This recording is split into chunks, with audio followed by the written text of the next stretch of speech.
खुलुमबाय स्टुडियाव दं आं उदांस्रि मोसाहारि क'क्राझार जिल्ला एबसुआ गुरुदेव कालिचरण ब्रह्म फरायसालिमायाव आथिखाल थासारिनि सायाव लाइमोन जथुम हाबाफारि लानाय जादों।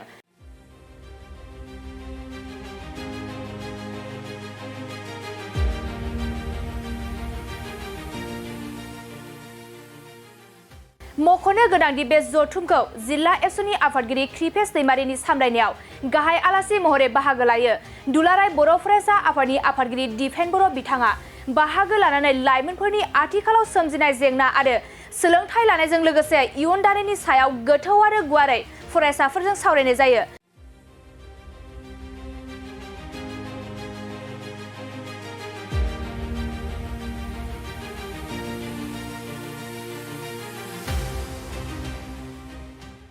बे मेलावनो मिरु एबसुनि गाहाय नेहाथारि खनिन्द्र बसुमतारी आरो सुबुं फोनांजाब नेहाथारि सोमदोन ब्रह्म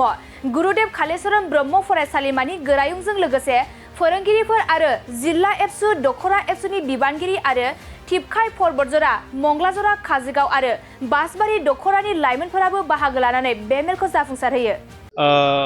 गिबियावनो आङो बे समाव दिनै क'क्राझार जिल्ला दुलाराय बर' फरायसा आफादनि सिङाव मिरु दुलाराय बर' फरायसा आफादनि बिथोन बायदियै दिनै जोङो क'क्राझार जिल्ला एबसुआ गसाइगाव साब डिभिजननि गासै लाइमोनफोरखौ लानानै जोङो दहाय सानजौफुनि बा बेलासि समनि फुंबिलि समाव जोङो 10 रिंगायाव जोङो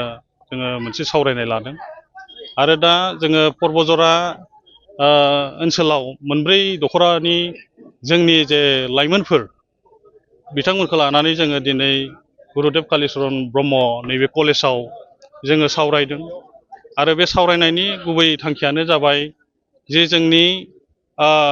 बर' लाइमोनफोरनि आथिखालनि जिखिनि थासारि आरो जोंनि बर' फरायसाफोरनि जिखिनि इयुन बेखौ लानानै जोङो दिनै क'क्राझार जिल्ला एबसुनि बानजायनाय बायदियै जोङो दिनै जोंनि गासै फरायसाफोरजों खुला खुलि भाबै जोङो बे बाथ्राफोरखौ जोङो सावरायदों। खारन दिनै जि बाथ्राफोरखौ लानानै जोङो दिनै फरायसाफोरजों बुजिलायबाय जोङो गोबां सावरायनो बाथ्रा दङ आरो बे बाथ्राखौनो जोङो खुला खुलि भाबै जोङो सावरायदों। दा बेनिखायनो जोङो खावलायनो सानदों क'क्राझार जिल्ला एबसुनिफ्राय जिहेतु आथिखाल जेनिखि जोङो जोंनि लाइमोनफोरनि जेनिखि फरायनाय जेनिखि थासारि बे बाथ्राफ्रा जाहैबाय मा दिनै जोङो जोंनि भबिसतखौ लानानै जोंनि फरायसाफ्रा जाहाथे जोङो फैबाय थानाय समाव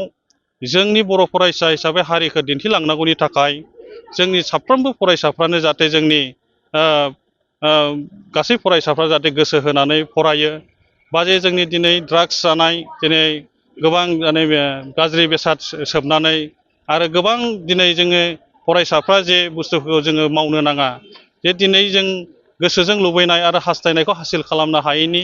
बा दिनै बे बाथ्राफोरखौनो लानानै गोबां नस्थ' जानाय बे थासारिफोरखौ जों नुदों। दा बेनिखायनो दिनै बैसागुनि सम आरो जों बेबायदि हिसाबैनो जोङो दिनै लाइमोनफोरखौ दिनै हामलायथि बावनायजों लोगोसे फैबाय थानाय समाव जोंनि दुलाराय बर' फरायसा आफादनि जिखिनि थांखि जे दिनै इलेक्सननि सम दिनै फैगौ जोंहा दिनै क'क्राझार लकसभा समस्ति हिसाबै जोङो 7 मे थारिखआव दिनै लकसभा इलेक्सना जानो थांगासिनो दङ। बे गासै बाथ्राफोरखौ लानानै निउ कामार जोंनि फरायसाफोरजों जोंनि दिनै जों बुजा फरा बे मोनसे हाबाफारिखौ जोङो लादों फरायसाफोरजों जोंनि दिनै जों बुजा फरा बे मोनसे हाबाफारिखौ जोङो लादों। दा दिनै जोंनि दुलाराय बर' फरायसा आफादा जिहेतु बिटिआर एकर्ड जे खालामबाय आरो बै एकर्डनि दफाफोरखौ दिनै मावफुंजोबथारनांगौनि थाखाय जोंनि बर' हारिनि गेजेराव जाहाथे जोङो दिनै दुलाराय बर' फरायसा आफादनि जे थांखि बायदियै जि केन्डिडेट बिसायख'थियाव जोंनि दुलाराय बर' फरायसा आफादनि बाथ्राफोरखौ जि खोनासंगोन बै बिथांमोनखौ जाहाथे जोङो सापर्ट खालामनानै जाहाथे जोङो देरहासार खालामनो हायो। फारसेथिं दिनै जोंहा पार्लियामेन्टआव बर' MP हिसाबै जोङो थांनाय 10 बोसोर समाव जोङो दैथायहरनो हायाखै आरो बै समाव हिरा सरनिया बिथाङा दिनै डुप्लिकेट सार्टिफिकेट लानानै जोंनि गेजेरनिफ्राय बिथाङा 10 बोसोर सासन खालामबाय आरो दिनै जोङो हारि हिसाबै देरहासार जानो हाबाय गोबाव समनि उनाव आरो बे हिसाबैनो जोङो जोंनि बर' हारिनि गांनाय उखैनाय बाथ्राफोरखौ बा जोंनि जे आलादा रायजो बड'लेण्ड सोमावसारनायनि जे थांखिफोरखौ नोजोर बोनानै आरो दिनै एकर्ड खालामबाय दिनै बिटिआर एकर्ड बे एकर्डनि दफाफोरखौ माखासे मावफुंबावथारनांगौ दङ हिसाबै दिनै जोंहा जोंनिनो केन्डिडेटनि बहुद प्रयजन दङ गोनांथि दङ बै बाथ्राफोरखौनो लानानै मिरु दुलाराय बर' फरायसा आफाद आरो जिल्ला एबसु जों गासै जोंनि थांखिफोरखौ जाय बिजाथिया जोंनो माने बाथ्रा होगोन खोथा होगोन मावफुंनायनि थाखाय बै बिथांनो जोङो जाहाथे जोङो फैबाय थानाय 7 अक्ट'आव जाहाथे जोङो गोसो गोथारै जोङो जोंनि हारिनि बाथ्राफोरखौ बुजिलायनानै जाहाथे खामानि मावनायनि जाय मावगोन जों बिनिनो बिजाथिनोनो जोङो भट होगोन बै बाथ्राफोरखौबो लानानै जोङो दिनै खुला खुलि भाबै जोङो सावरायदों बेवहाय जोङो दुलाराय बर' फरायसा आफाद हिसाबै राजनितिक बे मोनसे दोलो नङा नाथायबा जोंहा हारिनि जिखिनि इसु दङ बै इसु हिसाबै जोंनि लाइमोनफोरजों जा सावरायनो गोबांथि दङ बे हिसाबै जोङो दिनै गासै जोङो लाइमोनफोरजों जे सावरायनाय जे हाबाफारि जोङो दिनै क'क्राझार जिल्लायाव गसाइगाव साब डिभिजन आरो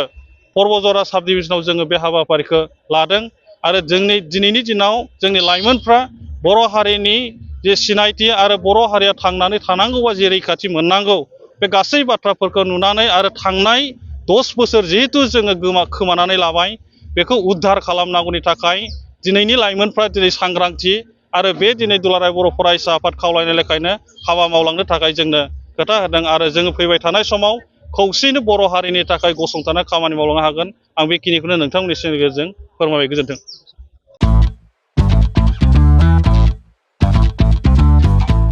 गोजोनथाव खौरां नोंथाङा नोंथांनि गला एबा अफिस फसंथानफोरखौ जोंख्लाब माख्लाब साजायनो गोसो गैया नामा?